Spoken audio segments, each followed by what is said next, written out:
네, 오늘 여러분과 같이 살펴보길 원하는 말씀은 사도행전에 있는 말씀입니다. 특별히 예수님이 하셨던 내용을 중심으로 여러분과 좀 나누려고 합니다. 예수님이 승천하시기 전에 약 시간이 한 40일 정도 있으셨는데 그때 제자들과 나눈 중요한 주제가 바로 하나님 나라였습니다. 예수님께서 가장 중요하게 생각하셨던 게 무엇이었다고요? 하나님 나라입니다. 제자들은 이제 예수님을 대신해서 계승해야 할 일이 바로 하나님 나라의 일이었기 때문에 그렇습니다. 알고 계신 것처럼 로마 가톨릭 교회는요, 40일 동안 예수님이 7가지의 성례전과 성스러운 예식이라고 생각하시면 됩니다. 그리고 성직자 제도와 교황 제도에 대해서 말씀해 주셨다고 주장합니다. 그러나 성경 어디에도 그것을 뒷받침할 만한 근거는 없습니다. 하나님 나라에 관해서 이야기했다고만 기록하고 있기 때문입니다. 사실 예수님의 지상 사역은 시작부터 하나님 나라에 관한 것이었습니다. 예수님이 침례를 받으시고 공생의 첫 발을 내디디면서 처음으로 선포하신 말씀이 하나님 나라에 대한 것이었기 때문에 그렇습니다. 마가복음 1장 15절입니다. 때가 찼고 하나님 나라가 가까웠으니 회개하고 복음을 믿으라. 예수님은 이렇게 하나님 나라에 대한 일로 먼저 시작을 하신 겁니다. 지상 사역뿐만 아니라 부활하신 후 제자들에게도 그 만난 자리에서 제일 먼저 하셨던 말씀이 하나님 나라였습니다. 그러니까 예수님의 관심사는 십자가를 지기 전이나 십자가를 진 후나 부활하시기 전이나 부활하신 후나 한결같았던 겁니다. 사도행전은 특별히 하나님 나라에 관한 예수님과 제자들의 대화로 시작하여서 하나님 나라에 관한 언급으로 끝납니다. 성경을 한번 보실까요? 사도행전 1장 3절 후반부에 있는 말씀입니다. 저희에게 보이시며 하나님 나라의 일을 말씀하시니라. 사도행전 28장 31절 마지막 절입니다. 하나님의 나라를 전파하며 주 예수 그리스도에 관한 모든 것을 담대하게 거침없이 가르치더라. 그렇습니다. 주님께서는 처음부터 끝까지 하나님 나라에 대해서 말씀하셨고 처음부터 끝까지 그 하나님 나라에 대해서 너무나 큰 관심이 있으셨던 겁니다. 그렇다면 하나님의 나라란 도대체 무엇일까요? 이미 읽으셨던 사도행전 28장 31절에 그 답이 나와 있죠. 하나님 나라의 일을 전파하시는데 그 일의 핵심은 주 예수 그리스도에 관한 모든 것이라고 이야기합니다. 주 예수 그리스도에 관한 모든 것과 하나님 나라는 같은 말입니다. 따라서 하나님 나라에 관한 내용은 주 예수 그리스도에 관해서 할 수 있는 모든 내용들입니다.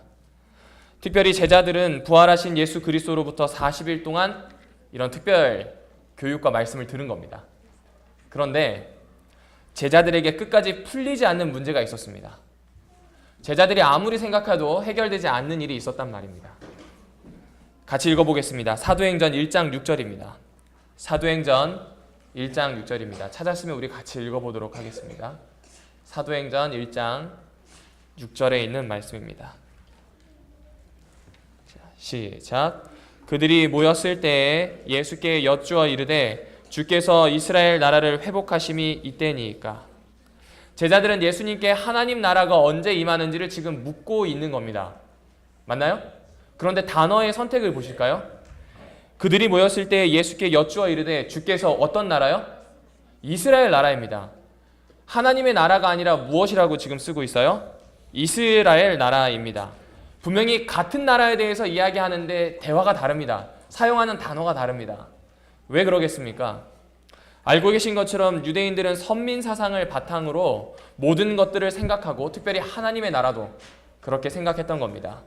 선민 사상이란 이스라엘 백성만 선택받았다는 겁니다. 하나님께서 이스라엘 백성을 직접 선택하셔서 그 백성을 중심으로 새로운 나라를 건국하시고 그 나라를 중심으로 하여서 세계를 통일하시고 다스릴 것이라고 하는 사상입니다. 이것은 이스라엘 사람들의 마음속에 그리고 그들의 뼛속 깊이 박혀있는 사상입니다. 그래서 제자들 역시도 하나님 나라에 대한 일을 3년 반 동안 이야기했지만 그들의 생각은 오로지 이 선민 사상이 있었던 겁니다. 특별히 주님께서 이야기하시는 모든 하나님의 나라를 이 선민 사상의 바탕으로 하여서 생각을 한 겁니다. 그래서 이렇게 생각한 겁니다. 이제 예수님이 등극하시면 이스라엘 나라가 온 세계를 지배하게 되겠구나. 부활하신 예수님께서 하나님 나라에 관한 어떤 특별한 이야기를 들려주었음에도 불구하고 그래서 이들에게는 이것이 풀리지 않는 숙제였던 겁니다.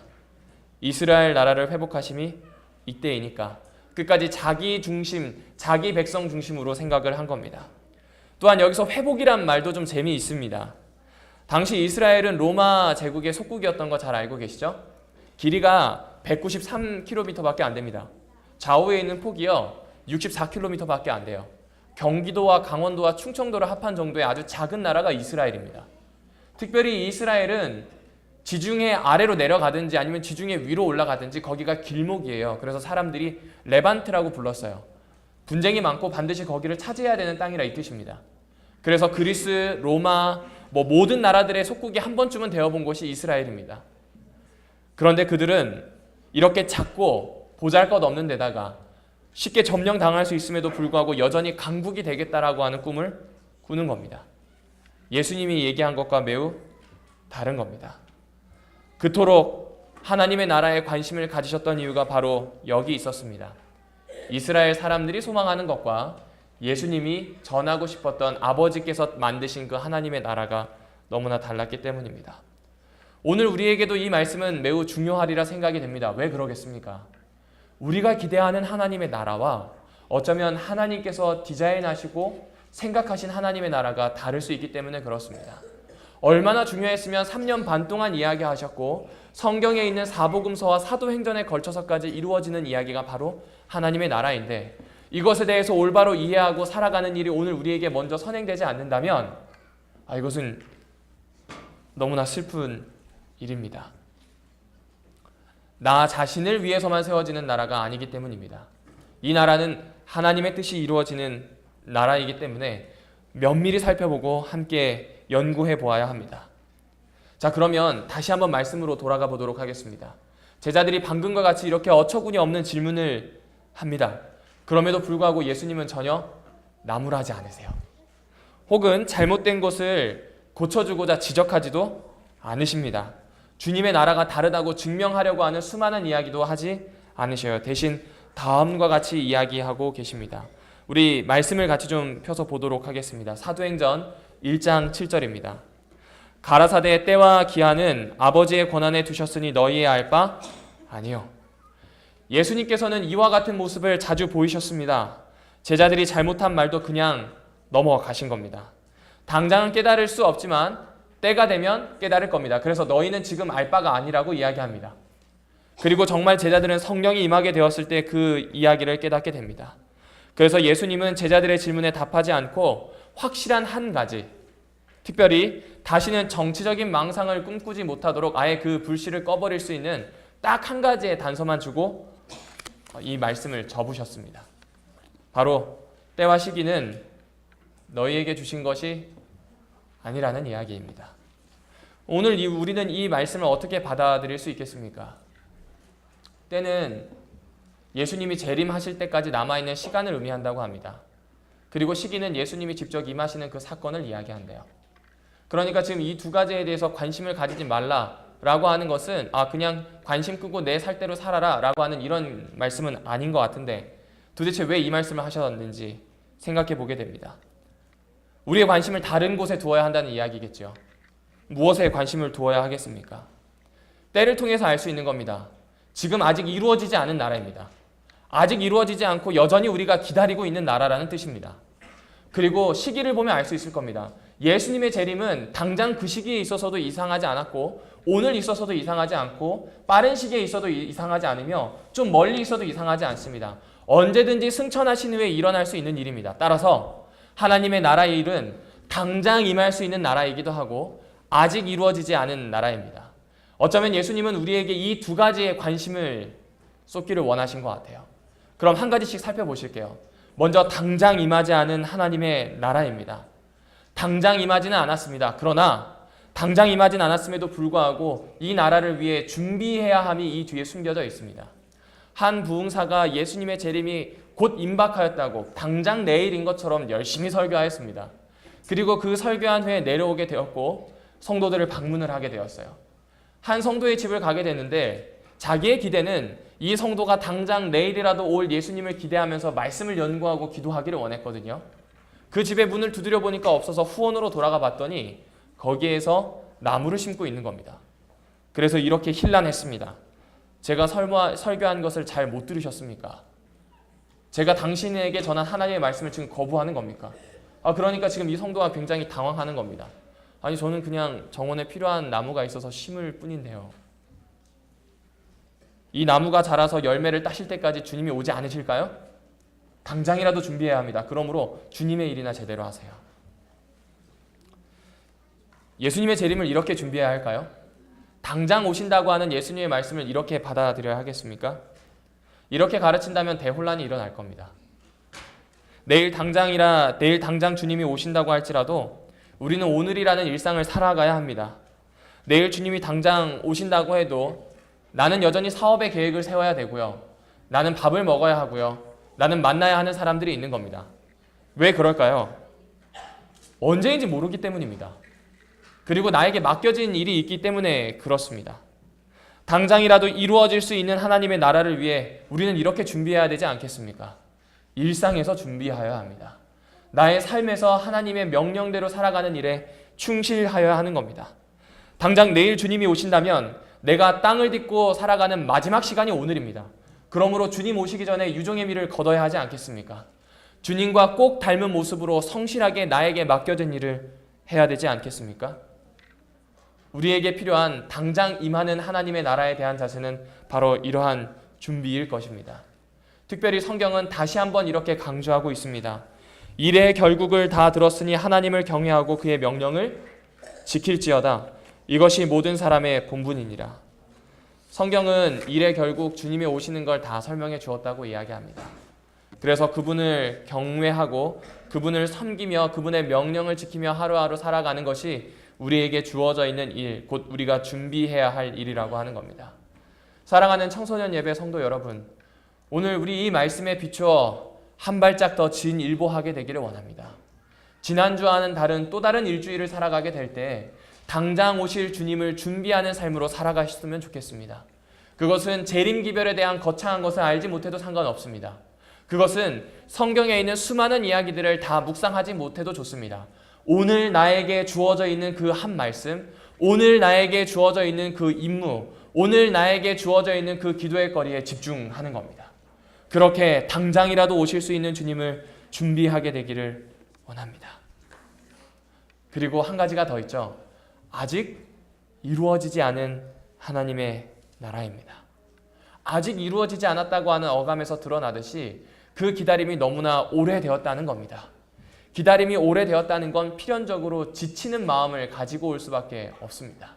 그러므로 아직 이르지 않은 나라에 대해서는 우리에겐 적극적인 기다림이 필요합니다. 왜 적극적인 기다림인지 마태복음 6장 10절에서는 다음과 같이 이야기합니다. 뜻이 하늘에서 이루어진 것처럼 땅에서도 이루어지리이다. 예수님께서 기도를 알려주실 때 다음과 같은 말씀을 하셨습니다. 뜻이 하늘에서 이루어진 것처럼 오늘 내 땅, 나의 세계, 나의 삶, 나의 마음, 나의 사상에서 이루어지기를 원하시는 겁니다.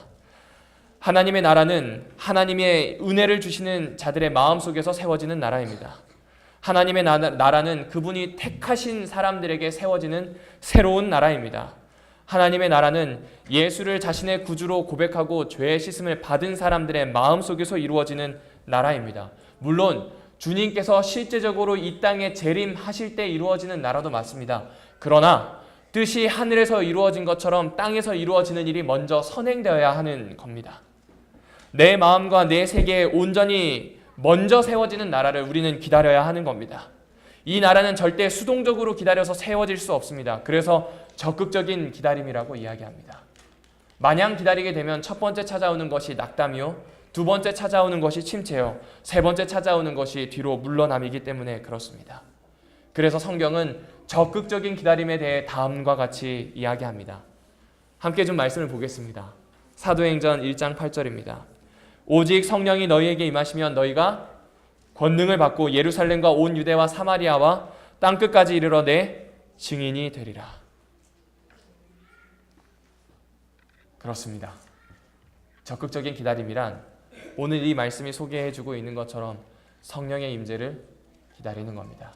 여기에 앉아있는 우리 어린이, 학생, 청년, 장년 모두가 함께 기다려야 하는 나라가 바로 이러한 나라, 곧 성령이 임재하는 나라입니다. 제자들의 모습을 살펴보시면 쉽게 이해가 되리라 믿습니다. 40일 동안 하나님 나라에 대한 일을 듣고 사실은 3년 반 동안 그 나라에 대한 일을 보았습니다. 주님께서는 충분히 우리에게 보여주시고 들려주시기를 원합니다. 그리고 그 이후에 제자들은 10일 동안 적극적인 기도를 합니다. 그 적극적인 기도란 내가 화해하지 못한 사람과 화해하기 위한 기도입니다. 내가 품지 못하는 사람을 품기 위한 기도였습니다. 또한 성령께서 오늘 나에게 임하실 수 있도록 하나님과 나 사이에 있는 장애가 제거되기 위한 아주 간절하고도 가장 적극적인 기도였습니다. 또한 어느 때보다 더욱 충실하게 말씀을 연구하였습니다. 그런가요? 그렇습니다. 오늘 우리에게 필요한 적극적인 기다림이 이것 아니겠습니까? 성령의 임재를 경험하여 뜻이 하늘에서 이루어지는 것뿐만 아니라 땅에서도 이루어지기 원한다면 적극적으로 기도하는 겁니다. 적극적으로 더 깊이 연구하는 겁니다. 적극적으로 먼저 다가가 그 사람과 함께 사랑을 나누는 겁니다. 이것이 바로 성령의 임재를 가져왔었고 이것이 바로 성령께서 변화시켜 주시는 능력을 통하여 하나님의 나라를 이루게 된 것입니다. 그러므로 사랑하는 청소년 예배 성도 여러분, 오늘 이 적극적인 기다림과 준비에 여러분이 동참해 보지 않으시겠습니까? 내 일상에 맡겨진 일을 유례없는 열심으로 성실히 수행하는 겁니다. 그리고 이전과는 다르게 적극적인 기다림, 그분의 말씀과 그분의 기도와 나 주변에 있는 사람을 품기 위하여 더 씨름하는 겁니다. 오늘 주님께서 우리에게 일으키시기 원하는 역사가 바로 이 역사입니다. 함께 도전해보지 않으시겠습니까? 하나님은 이스라엘 나라만을 생각하던 제자들을 바꿔 그분의 나라를 확장시키는 증인으로 삼으셨습니다. 선조로부터 물려받은 제자들의 마음속에 있었던 그 이스라엘 나라, 그렇게 고정되어 있었던 사상과 문화, 습관들을 주님의 나라를 세우는 일에 매진하도록 완전히 새롭게 거듭나게 하셨습니다. 그분께서 오늘 우리를 그렇게 변화시키실 줄로 믿습니다. 그분 주님께서 오늘 우리에게 하나님의 나라가 임할 수 있는 그 준비와 기다림에 함께해 주실 줄을 믿습니다. 오늘 말씀을 마무리하면서 마지막으로 한 가지를 더 살펴보려고 합니다. 너무나 좋은 이야기이지만 오늘 우리에게 여전히 거리감이 있는 것은 아직 그런 일이 나에게 일어나지 않았기 때문 아닙니까? 그렇다면 오늘 우리는 어찌 해야 하겠습니까? 사실 성령께서 변화시켜 주시길 원하지만 나에겐 너무나 부족하고 나에겐 너무나 어려운 일상이 여전히 우두커니 벽처럼 서 있지 않습니까? 내 일상에서 나는 도대체 어떻게 해야 하겠습니까? 첫 번째입니다. 그냥 일단 시작하십시오. 다시요. 일단 시작하십시오. 계획이나 마음의 결심이 필요하지 않습니다. 보고 듣는 일은 쉬운 일입니다. 그러니 그냥 일단 시작하는 겁니다. 성경을 보고 연구하는 일부터 그냥 시작하는 겁니다. 길을 걷다가도 문득 생각나면 그냥 마냥 옆에 있는 사람 생각하지 않고 머리부터 숙이고 보는 겁니다. 오늘 나에게 누군가 만났다면 그 사람에게 일단 친절과 인사 그리고 나이가 줄 수 있는 가장 좋은 것을 먼저 주고 보는 겁니다. 너무나 많은 것을 계산하기 때문에 어려운 세대 아니겠습니까? 일단 시작해 보십시오. 일단 보고 듣는 겁니다. 일단 해보는 겁니다. 여기에서부터 시작하는 겁니다. 여기에서부터 시작하게 되어서 그 다음 단계는 바로 예수님이라면 어떻게 하셨을까 고민해 보는 겁니다. 다시요. 예수님이라면 어떻게 하셨을지를 생각해 보는 겁니다. 너무나 단순하지만 가장 위력적이고 힘이 있는 질문입니다. 내가 보고 듣는 것과 내가 일단 시작하게 된 일에 있어서 과연 예수님이라면 이것을 어떻게 만들어 가셨을지, 예수님이라면 어떻게 하셨을지를 생각해 보는 겁니다. 제자들 역시 이 질문을 했습니다. 예수님이 도대체 어떻게 하셨기 때문에 이 사역이 힘이 있었을까? 예수님이 도대체 어떤 사람이셨기 때문에 사람을 변화시킬 뿐만 아니라 그분의 매일매일이 늘 성장이었고 그분의 매일매일이 늘 승리였을까? 예수님은 그때마다 보여주셨습니다. 기도하는 것이 이런 유가 나올 것이라고 이야기하셨고 아버지의 증인으로 서는 것이 이런 일이 가능할 것이라고 늘 이야기하셨습니다. 우리 역시 같은 질문 앞에 서게 될 줄로 믿습니다. 예수님이라면 어떻게 하셨을까요? 기도하셨을 겁니다. 예수님이라면 어떻게 하셨을까요? 한 번 더 참으셨을 겁니다. 예수님이라면 어떻게 하셨을까요? 아버지의 증인이 되기 위해서 나의 모습이 어떻게 서야 하는지, 내 정체성이 어디에 있어야 하는지를 한 번 더 고민하셨을 겁니다. 그러므로 여러분도 함께 이 질문을 살아가면서 해보시길 원합니다. 그리고 기도하시는 겁니다. 몇 번을 강조해도 지나치지 않는 것이 이 기도입니다. 여러분의 보고 듣는 것과 여러분의 생각하는 것과 여러분의 질문한 후에 마음속에 형성된 의견, 주님의 뜻대로 살고자 하는 결심이 섰다면 이제는 기도함으로 성령의 기름 부으심이 필요합니다. 이것은 사람의 일이 아니라 말씀드렸던 것처럼 하나님의 나라, 하나님으로만 세워지는 나라, 하나님께서 세우시기 원하는 나라이기 때문에 그렇습니다. 그러므로 내가 할 수 있는 최선의 것을 다했다면 그 최선의 끝은 곧 하나님과 만나는 일, 하나님과 연합하는 일에 우리가 서 있어야 하지 않겠습니까?